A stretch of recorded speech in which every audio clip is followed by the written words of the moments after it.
Did you have any of those doubts yourself? Like you obviously probably haven't played as much this format and as consistently as others. Yeah, look, if you look at my batting record in T20 internationals, it's not crash hot. I guess you have to bear in mind that I did play probably my first 25 games as a spinner or thereabouts in this format.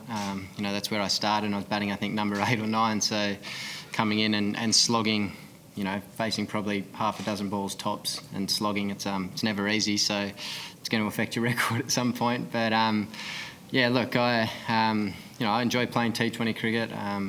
I've played in a lot of the tournaments around the world. IPL, which is probably the the number one around the world, and I've done reasonably well there. So I don't sort of doubt my ability. I know the sort of tempos of the game that I need to go at, and I've played a lot of cricket now, so I may not be as strong as some of the other guys, but I use placement and timing. The white ball usually flies off the bat, particularly when it's brand new, flies off the bat pretty well. So if you're timing the ball well, then you get value for your shots most places. Is that a huge adjustment you've made in your game, or has it just come naturally? That just seems to work for T20? Well, I've played a lot of T20 cricket now, and I don't really change too much. You've got to, if you're chasing, you weigh up the situation and what you need to go at, which bowlers you want to target, and just sort of work out the maths in your head, and that's chasing. And then batting first, you've got to sum up conditions and how the wicket's playing, what you think a good score is, and things like that, who's in the opposition, all those kind of things. So I've played a lot of cricket now. I'm pretty experienced, and my role in this team is to, I guess, fix it if the two up the top don't come off. They've been exceptional in these games that we've played, Sri Lanka and the first one against Pakistan before we got washed out. But they're pretty consistent up top, so if they don't come off, then it's up to me to fix it. Is that a role you kind of enjoy and thrive in a bit, Steve, too? Like, they keep referring to you as the possible Mr. Fix-It of this team, or just be able to come out in a chase when you lose one early and do the maths on how to chase it down from there? Yeah, I guess. That's the role that they want me to play, and I'm comfortable in that role. I like playing that role. So, like I said, I played a lot of cricket now, so we've got some young batters and some reasonably inexperienced batters at international level. At 4, 5, 6 and things like that. So, the top sort of order, have to take the onus upon themselves to, get the job done the majority of the time. I guess you look at stats in T20 cricket, the top 3 or 4 generally, win your games of cricket. So, it's our job. And Steve, you're sort of comfortable, I suppose, that if the top 2 do come off, you might not bat? Perfect. Yeah, it's nice to just chill out and sit there and watch every now and again.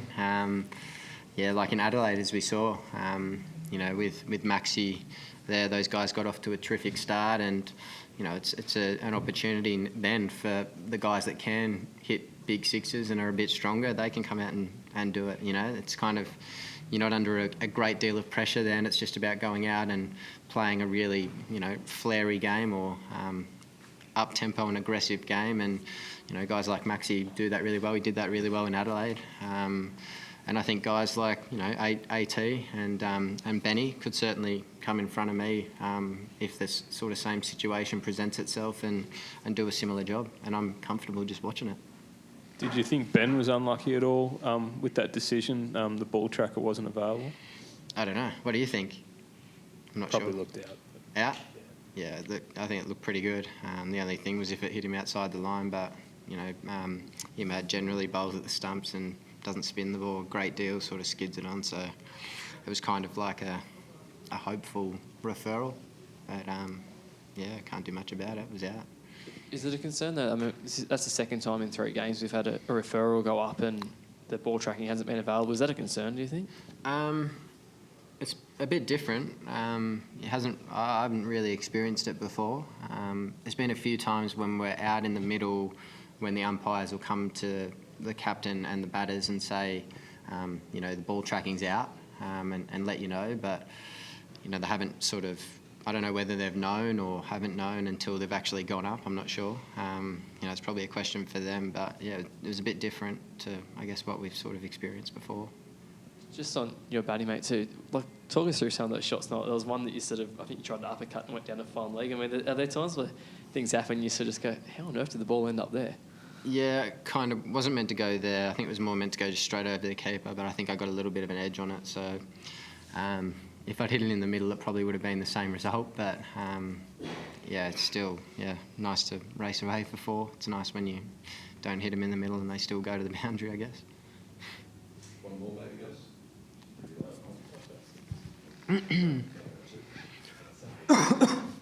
Steve, how well balanced is this Australian side compared to T20 sides of years gone by? I think we've got a really good balanced side. I think the bowlers have done a terrific job so far in all the games that we've played. We haven't had to chase a big score yet, or when we batted first in the one game, we scored a heap of runs, and they probably didn't have as much pressure on them at that point. But they've bowled beautifully. Their lengths that they've bowled and the lines they've bowled, they just sort of, no one's been able to get a hold of them. And I think the spinners through the middle have done a terrific job as well with the lengths and, the way they've changed their paces, and Zamps with his googly and just changing things up. They've done a really good job, and, been able to restrict some pretty good batters out there.